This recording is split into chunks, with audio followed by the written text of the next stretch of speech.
जय जिनेन्द्र। जैन सोल इस मेरे चैनल पे आप हमारे वीडियो देखने के पश्चात लाइक करें, सब्सक्राइब करें और नोटिफिकेशन बेल आइकॉन दबाएं, जिससे आपको हमारे वीडियो की सूचना सबसे पहले प्राप्त होगी। और आप हमें हमारे वीडियो के नीचे दिए गए पेज पर भी फॉलो कर सकते हैं। जय जिनेन्द्र। आज हम मनुष्य के शरीर या अन्य जीव के शरीर में आत्मा प्रवेश करने के पश्चात क्या क्या परिवर्तन होते हैं और उसका मनुष्य के जीवन में कैसे उपयोग होता है, इस संबंध में बात करेंगे। आत्मा एक अनंत शक्तिशाली काय तत्व है। जब कोई जीव मृत्यु प्राप्त करता है तो उस समय उस शरीर से आत्मा उस जीव के कर्म के लेखा जोखा के साथ निकलती है और दूसरे शरीर में प्रवेश करने के लिए उस स्थान पर पहुंचती है जहां उसे नया जन्म मिलता है। मनुष्य जब स्त्री के गर्भ में जन्म लेता है तो आत्मा के प्रवेश करने के पश्चात उस गर्भ की वृद्धि होने लगती है। जितना सूक्ष्म जीव का शरीर माता के गर्भ में है, आत्मा उतनी छोटी बनकर उस शरीर में प्रवेश करती है, क्योंकि आत्मा का एक स्वभाव है कि वह देह परिमाणी है। अर्थात जिस देह में वह प्रवेश करती है उसी देह के आकार रूप वह अपना आकार बना लेती है। अगर चींटी के जीव में है तो उसका आकारमान चींटी के शरीर के अनुकूल हो जाता है। हाथी का शरीर है तो वही आत्मा हाथी के अनुकूल शरीर रूप में विशाल बन जाती है। अब आत्मा चैतन्यमय है और ज्ञानमय है, परंतु शरीर में प्रवेश करते हुए उसके साथ जो कर्म का लेखा जोखा है उसके अनुसार उसका चेतना में ह्रास होता है, क्योंकि वे कर्म के आवरण चेतना का मर्यादा घटाते हैं। अब ये जो घटी हुई मर्यादा का चेतना रूप है वह मनुष्य शरीर में स्व या स्वयं के रूप में, जिसे आत्म रूप में भी कहा जाता है, परिवर्तित होता है। तात्पर्य यह कि वह चेतनामय है, परंतु उसकी चेतना बहुत ही कम है शुद्ध आत्मा की तुलना में। इस चेतना में आत्म या स्व के कारण शरीर में अंतःकरण की निर्मिति होती है, जिसे अंग्रेजी में स्पिरिट कहा जाता है। जैसे आत्म को सेल्फ कहा जाता है, उसी प्रकार अंतःकरण यह कार्यशील रहने वाला अंग स्पिरिट कहलाता है। वेदों के अनुसार इस अंतःकरण के 4 विभाग है। उसमें से प्रथम विभाग है चित्त, जो चैतन्य का अंग है। अन्य 3 जो भाग है वे चैतन्य में लगते हैं, परंतु उनमें चेतना स्व से निर्मित नहीं होती। वे 3 हिस्से हैं, बुद्धि,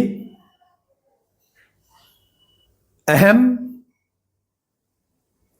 और मन।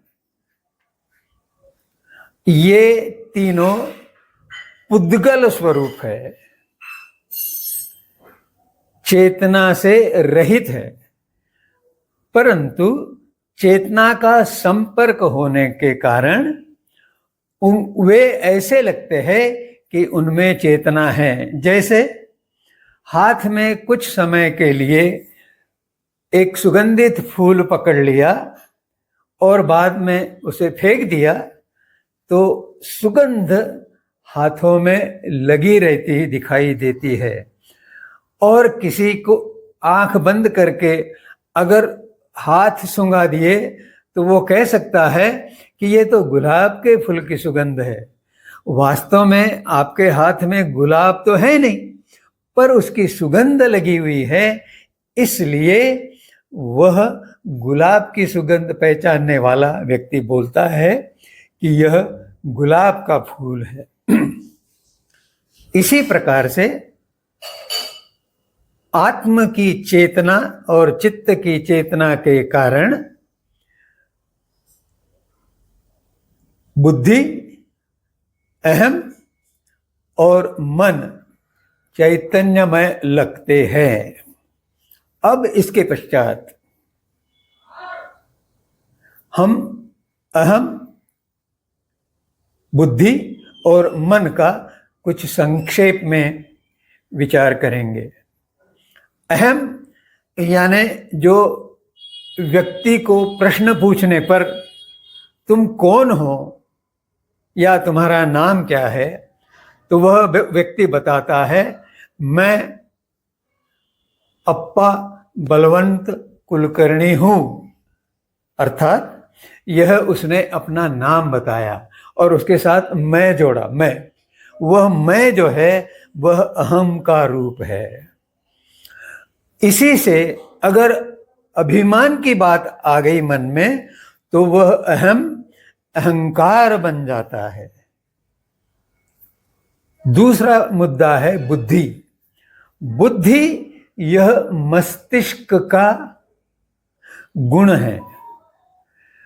मस्तिष्क विचार का विवेचन इसीलिए कर सकता है कि उसमें बुद्धि गुण है।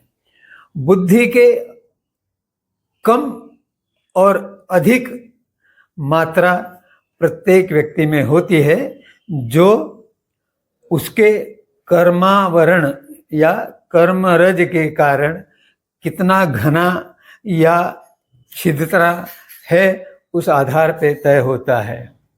और मन विचार करता है, मन मनन करता है। यह शक्ति भी उसे चित्त या चेतना के कारण प्राप्त हुई है। मन अपने आप कुछ नहीं कर पाता, चित्त उसको कहता है, उस प्रकार से वह कार्य करता है। क्योंकि मन उद्गल है, उद्गलों से बना हुआ है, परमाणुओं से बना हुआ है, मनोवर्गणा के परमाणुओं से बना हुआ है। यह औद्गलिक होने से सदा ही बाहर की ओर दौड़ता है और इसलिए उसके कारण मनुष्य अपने इंद्रियों से प्रेरित होकर आध्यात्मिक बातों में रस लेने लगता है।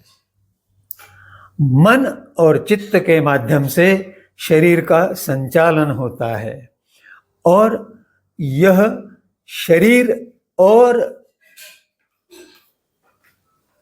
चेतना, इसके बीच में एक सेतु है, वह मन है। मन का एक अंग चेतना में से जुड़ा हुआ है और दूसरा अंग भौतिकता से जुड़ा हुआ है।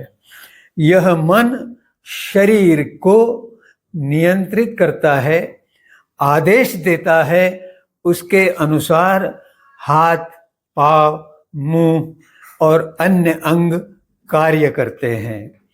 इस प्रकार चेतना से भौतिकता तक शरीर में, मनुष्य के शरीर में सब प्रकार के विभाग दिखाई देते हैं। शरीर में 5 इंद्रिय हैं जो कान, आँख, नाक, जिह्वा और त्वचा के नाम से मशहूर है। ये 5 इंद्रिय अन्य जीवों में नहीं होते। जैसे एकेंद्रिय जीव में केवल स्पर्श होता है, वह एक ही उसमें संवेदना कारक इंद्रिय होता है। द्विंद्रियों में स्पर्श और स्वाद यानी जिह्वा, ये 2 इंद्रिय होते हैं।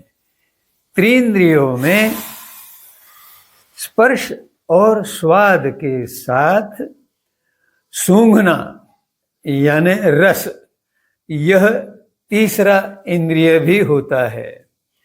चतुरिंद्रियों में 4 इंद्रिय, त्वचा, जिह्वा, नाक और आँख, यह भी सम्मिलित होते हैं। और पंचेंद्रिय में 5 इंद्रिय होती है जो उल्टे क्रम से त्वचा, जिह्वा, नाक, आँख और कान इस प्रकार से होते हैं। ये जैन दर्शन के 5 इंद्रियों का वर्गीकरण अत्यंत वैज्ञानिक है, क्योंकि इसकी विशेषता एक ऐसी है जो आधुनिक विज्ञान में भी आज तक नहीं है। कौन सी ऐसी यह विशेषता है? वह विशेषता है कि अगर किसी में श्रवण शक्ति है, अर्थात वह सुन सकता है, उसके कान है, तो उसमें चारों अन्य इंद्रिय होंगे ही। लेकिन आधुनिक विज्ञान में इस तरह का कोई सिद्धांत प्रस्तुत नहीं किया गया है। एक और विशेषता जैन दर्शन के वर्गीकरण की है, वह है पंचेंद्रिय के संबंध में। पंचेंद्रियों को जैन दर्शन 2 पद्धति से वर्गीकरण करता है। एक, जिनको मन उपलब्ध है, ऐसे जीव जिसमें मनुष्य का समावेश होता है, और ऐसे जीव जिनमें मन नहीं होता। तो यह विशेषता भी केवल जैन दर्शन के विज्ञान में ही है। इतना कहते हुए जय जिनेंद्र।